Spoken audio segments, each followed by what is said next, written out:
In silence, salvation. That's quite the starting point. You sent over this really fascinating set of materials on the unknown apostles, a secret society, apparently, going all the way back to the 14th century. That's right. Their whole mission, it seems, is defending humanity from supernatural threats, the stuff most people don't even believe exists. Yeah, exactly. So for this deep dive, we're going to try and unpack this whole shadowy organization, figure out how they operate, what they're trying to achieve. And who the key players are, right? Because the structure sounds incredibly detailed. We'll look at their divisions, their leadership, basically get inside this hidden world of arcane sentinels, as the sources put it. Forgotten knights and tactical ghosts. Sounds intense. Okay, so a secret society fighting monsters since the 1300s. It feels like fiction, but these documents insist it's real. Let's start at the beginning. Where did they actually come from? Well, the story goes back to the Knights Templar, when they were officially dissolved in 1312. Apparently, a secret faction survived. But instead of power or money, their focus shifted. They dedicated themselves to fighting, ancient arcane forces, threats beyond just human conflict. So that Templar connection, it's not just history, it shapes who they are now. Absolutely. It gives them this deep-rooted tradition of secrecy, this sort of martial discipline, even though they've adapted over time. Adapted how? From knights to what? Well, necessity, really. The threats changed, evolved, so they went from swords and armor to, firearms, advanced tech. But, and this is key, they kept the occult knowledge. So it's a blend, like magic and modern warfare. Exactly. They fuse it. Think tactical gear with runes woven in, or using rituals to boost their surveillance tech. It makes them pretty versatile. And their main base, London. London? Seriously? Not some hidden mountain fortress? Nope. London, England. Maybe it's easier to hide in plain sight, Huh. Okay, so what's their main focus? What kind of threats are we talking about? It's pretty specific. Supernatural warfare is the big one. Then there's recovering occult artifacts, dangerous ones. Finding them, securing them, deciding what to do with them. Precisely. And containing arcane threats, anything that could destabilize things. It shows you how varied the dangers are and why they need specialists. Which brings us back to that motto, in silence, salvation. That really says a lot about how they operate, doesn't it? It really does. Secrecy is everything. Their whole effectiveness depends on nobody knowing what they're really doing or what they're fighting. So no headlines, no public recognition, just quiet wins. Quiet wins that prevent absolute disasters, yeah. Achieved totally unseen. We also have this quote here from the acting grandmaster Lucius Falarin. God save the king because we're busy with more important shit. Huh. Yeah, it's blunt, isn't it? Almost arrogant, but it perfectly captures their mindset. Like, worldly problems are small potatoes compared to what they deal with. Exactly. Their concerns are bigger, existential, maybe. That irreverent tone just highlights how separate they see themselves, how massive their real mission is. It sounds like they stick to their lane, though. The sources mention a jurisdictional focus. Yeah, it's spiritual, not political. They mostly operate in Europe, it seems. Why Europe specifically? Probably to avoid stepping on the toes of other secret societies. The documents mention groups like the Silhouettes, the Jade Veil, suggests there's a whole hidden world out there with different groups controlling different regions. Right, the sort of shadow geopolitics. So besides other secret societies, who are their main enemies? It's a pretty grim list. You've got demon cults trying to open portals, rogue mages throwing around forbidden magic, Oh, yeah. ancient warlocks waking up, corporations trying to weaponize the occult for profit. It's nasty stuff. And then sometimes things from other dimensions, dimensional horrors. Just casual dimensional horrors, got it. Their core beliefs sound intense, too. Oaths carved in bone and soul. Yeah, that suggests their oaths aren't just words. They're like mystical contracts, binding. And relics are sacred tools. Means they treat these artifacts with huge respect. They're vital tools, not just power-ups. And their loyalty isn't to a country, but to the balance, preserving the line between our world and whatever else is out there. And this right of witnessing. Yeah. It sounds permanent. The description makes it sound like a mystical imprinting of memories. Probably a way to ensure absolute loyalty, lock them into the secrets of the order, beyond just swearing an oath. Okay, so how do you even become an unknown apostle? It can't be easy. No, definitely not. Recruitment is super selective. They look for people with potential, maybe psychic gifts, or people who've already survived a brush with the supernatural. People who already know something's out there. Right. And the initiation, it's brutal. Tests loyalty, endurance, mental strength. pushes them to the limit. And if they pass? Then the real training starts. It's comprehensive. Modern military tactics, martial arts, sure, but also ancient combat styles, deep occult knowledge, survival skills for hostile, weird environments. Plus mentorship within specific divisions, right? So they specialize. Exactly. Tailored training for whatever their role will be. We know they react to supernatural stuff globally. What else do they do? Artifact recovery seems big. Huge part of it. Finding these things, figuring out if they can be used safely, repurposed, or if they just need to be destroyed. And intelligence gathering. Keeping tabs on the bad guys. Constant effort, monitoring cults, rogue elements, trying to predict the next big threat. It's nonstop. They must have incredible resources. An armory and a library of secrets. The armory sounds amazing. Modern guns next to blessed bullets, enchanted swords, powerful relics. Best of both worlds. And the library. Irreplaceable. Ancient texts, grimoires, scrolls. The knowledge needed to fight these things. Plus, advanced tech for comms, surveillance, getting around quickly. Often tech that's, well, enhanced by arcane means itself. Sounds like a tough job. What are the biggest challenges, apart from, the demons? Maintaining secrecy is huge in our world. Almost impossible, you'd think. They need sophisticated comms, hidden bases. And rival organizations, you mentioned those earlier. Yeah, other groups with their own goals, maybe different methods, clashes happen. And then the main adversaries. They often just defy logic, defy physics, requires constant creativity to fight them. Before we dig into the structure, what about their internal lore? Their history seems important to them. Very. That Templar legacy is their foundation myth, their sense of purpose, stretching back centuries. And prophecies, legends. Apparently, yeah. They're said to guide their actions, hint at future threats, and the oaths they swear at initiation, they're presented as deep, unbreakable bonds. Okay, structure time. Let's start at the top. The Grandmaster. Sounds suitably grand. And suitably mysterious, the ultimate leader but shrouded in secrecy. Supposedly a direct descendant of the original Templars, or maybe mystically chosen. The guiding will of the whole order. Pretty much. Rarely seen, heavily protected. Rumors say they can communicate with saints. Maybe things even older. The current acting one is named Lucius Valerian. And below the Grandmaster. The Inner Circle or the Round Table. Right, the Central Council, 12 members, each one heads up a specialized division. So they run the day-to-day, make the big calls. Exactly. They govern global operations, decide how to handle major threats, and importantly, they're all veterans, experienced in both fighting and rituals. And the membership. It's the commanders and their seconds from each division. Yes, precisely. Each of the 6 divisions sends its top 2 leaders, ensures a mix of strategic oversight and direct operational knowledge at the table. A balanced approach, you could say. Okay, let's get into those divisions. 6 of them, right? Starting with the Crimson Bulwark, aka the Knights. Motto, hold the line, see the dawn.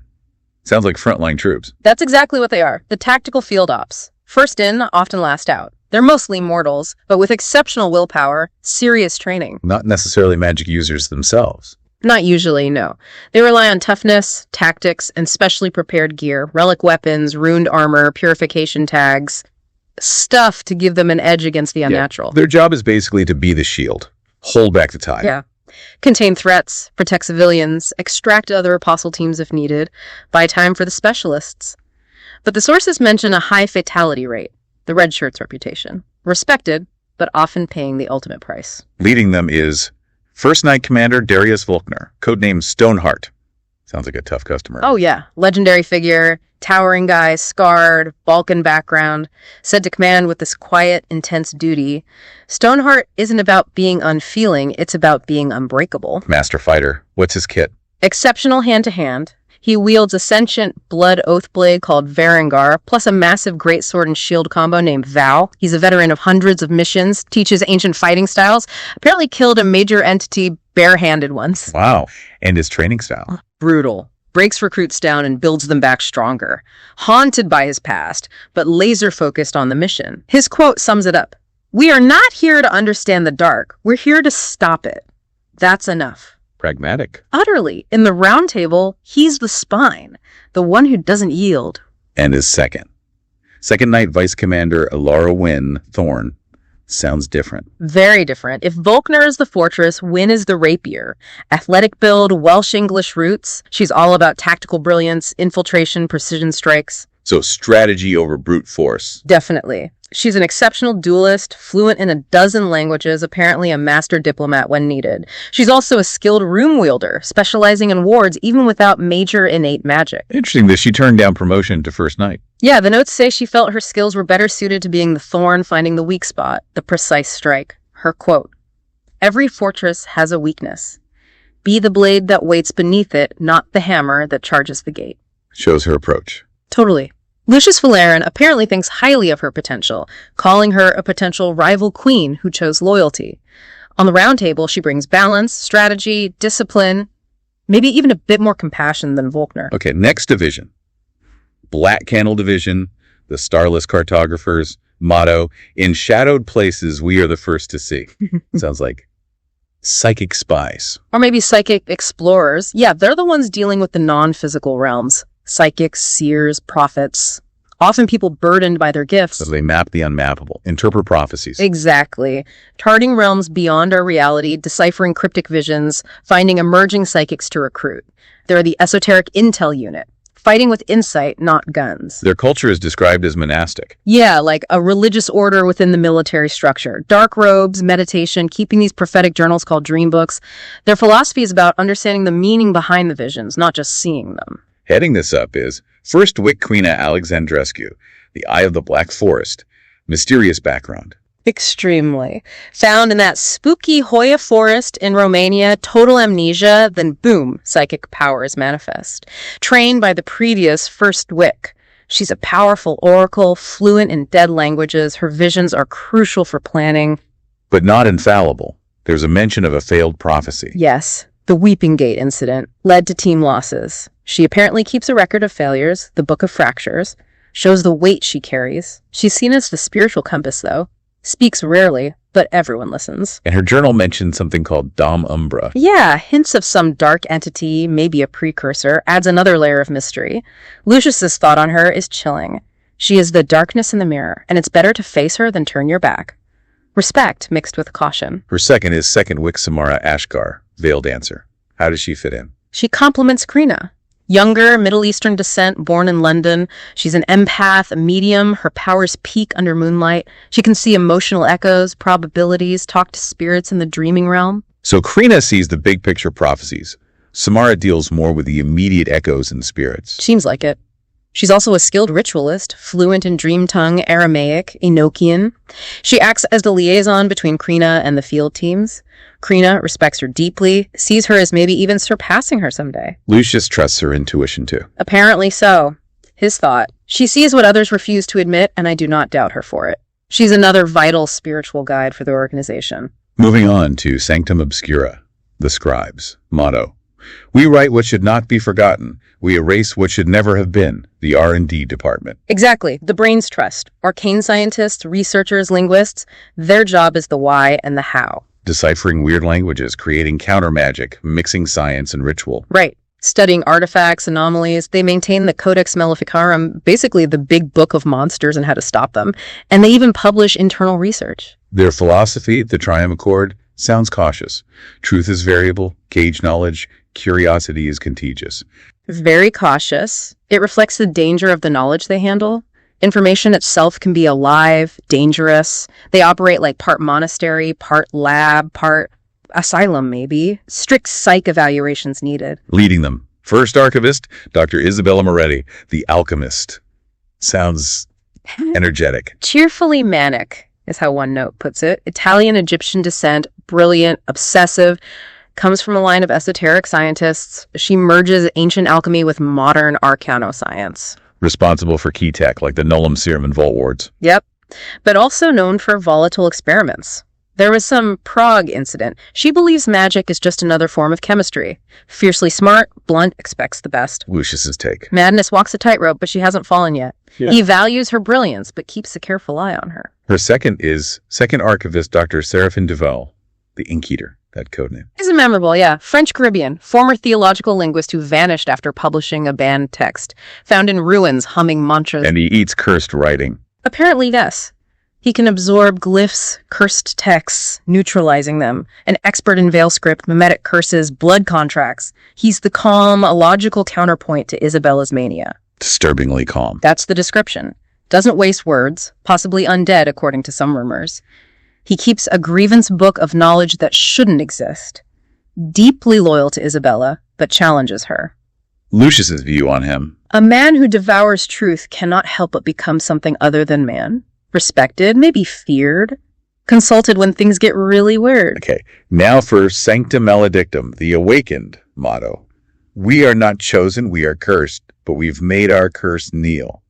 These sound like the heavy hitters. They are. The elite shock troops. All of them have innate supernatural powers. Magic, psychic abilities, soul fire, weird dimensional stuff.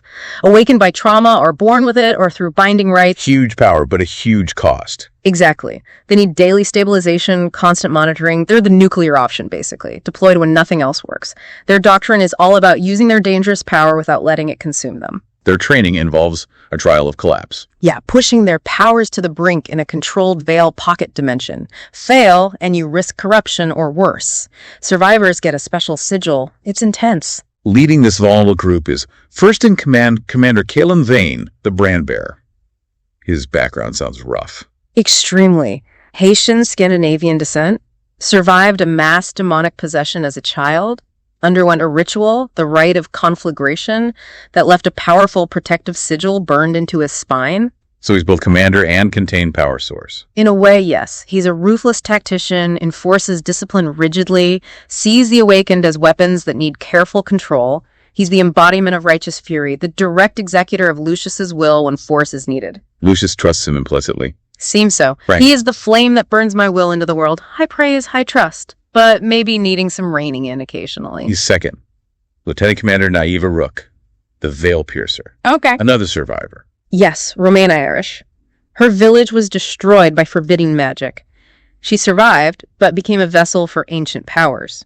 Originally maybe a Black Candle recruit, but her power manifested differently. Veil Piercer. She can see between dimensions. Exactly. Chronospatial awareness. She can see hidden threats, instabilities, even interact with the veil itself, invaluable against interdimensional entities. But it's dangerous, unstable power. How's her personality described? Cold, calculating, methodical, changed by her awakening, driven by control, master of infiltration logistics, maybe the best spy on the round table. Strategic, but haunted. Lucius's take on her. She sees more than she says and speaks only when the dagger is ready to fall, clearly values her strategic mind and unique perspective. All right, into the shadows now. The obsidian vow, the eyes that remain, motto. What we learn, we silence. Sounds like the spies and assassins. Pretty much nails it. Covert ops, intelligence gathering, espionage, infiltration, getting forbidden knowledge, making sure it doesn't get out, delicate black ops, silencing threats. Their leader is Veil Master Alexei Petrov, the Ghost, ex-KGB. That's the story. Russian. Master spy. Had some encounter with an ancient curse, got infused with veil power. Now he can literally walk through shadows, talk to spirits, manipulate the veil. Perfect skill set for the job. So he runs the spies using his own spooky powers. Exactly. He oversees all the clandestine stuff, brilliant strategist, multilingual, master of disguise from his old life. But the power seems to have left him detached, ghostly. Lucius finds him unsettling. Yeah, he frightens me and I've fought dragons. That's why I keep him. Trust, but maybe the kind you keep very close. He gets the dirty work done. His second is the Hollow Whisper sister Mirren Velcrest. No details on her, unfortunately. No, just the name and title. Hollow Whisper definitely suggests intelligence gathering, maybe through subtle means, divination, exploiting secrets. Clearly important enough to be second in command of the spies. Okay, last division, and it's a grim one. The Broken Halo Division. The Condemned. Mottos. If the world won't forgive them, then the Veil will use them. And we don't ask them to be good. We ask them to be useful. Expendable assets. That's exactly what they are. Prisoners, basically. Former enemies, failed experiments, disgraced apostles, people beyond redemption. Tagged with death runes, soul trackers. Sent on suicide missions. Pretty much. High-risk, high-cost operations where survival isn't the priority. Their purpose is utility, not goodness. Redemption is possible, apparently, but incredibly rare. Mostly, they're expected to die, serving the cause. Who runs this outfit? Captain Gabriel Iron Fist Stone.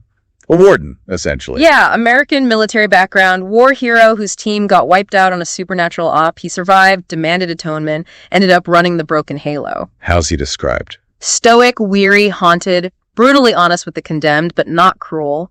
fights alongside them, believes in order above all, unspoken empathy maybe, but no second chances for monsters. Lucius seems to trust his grit. Definitely. If I told him to punch death, he'd try. Sees him as a loyal hammer, someone to put down threats. They apparently share a drink sometimes. And his second is a revenant, codenamed Chiron, the Hollow Guide. Yes. This is maybe the weirdest part. Chiron was originally a spiritual assassin for a necromancer called the Bone Apostle. It actually killed Captain Stone's original team. What? How did it end up second in command? Its master's control broke. It regained some consciousness. The apostles captured it, offered service instead of oblivion. Now it serves Stone, guiding the condemned. What can it do? Drain soul echoes, teleport via the veil, boosts nearby allies' strength at the cost of sanity, uses soul-bonded blades. Creepy stuff. It's a Revenant Class B entity. Silent, moves like smoke, never eats or sleeps. Its relationship with Stone must be complicated. Extremely. Chiron seems to regret killing his team. Stone keeps it close, maybe as punishment, maybe penance. It's bound by multiple chain sigils for control. Does it have any personality? Cold, but apparently not cruel. Listens more than speaks. Seems to have a weird kinship with the Broken Halo recruits, treating them with a strange reverence. A ghost leading the damned. Wow. Okay, so those are the 6 divisions. Let's pull back to the round table again. It really is the core of the whole operation, isn't it? Absolutely, it's the central command. Bringing the commanders and their seconds from all 6 divisions together is crucial. You get the Bulwark's tactical sense, Black Candle's foresight, Obscura's knowledge, Maledictum's power, Obsidian Vow's intel, even Broken Halo's grim pragmatism, all in one room. So it ensures all angles are considered for the big decisions. Global ops, major threats. Precisely. It balances strategic vision with ground-level operational reality. It's how they manage such a complex, dangerous mission across the globe, integrating all those different skill sets. So we've gone deep today, from the Templar origins of the unknown apostles, through their evolution, their mission. Right. Looked at the Grandmaster, the round table structure, and then really unpacked each division. The Crimson Bulwark, Black Candle, Sanctum Obscura, Sanctum Maledictum, the Obsidian Vow, and even the Broken Halo. We've seen their leaders, their methods, kind of pressures they're under. And it paints a picture of this organization operating completely in the shadows, making these impossible choices, carrying immense burdens, all to protect a world that has no idea they even exist or what they're fighting. Their methods are extreme, secrets profound, dedication. Yeah. Pretty staggering. Definitely unwavering across centuries. It really does make you wonder, doesn't it? If something like this exists, what else is out there? What other hidden battles are being fought right under our noses? And think about the people involved. What kind of person chooses that life, standing on that hidden front line, facing literal horrors? The more you learn about this hidden world, the more questions you have about the reality we think we know. Something to chew on, for sure.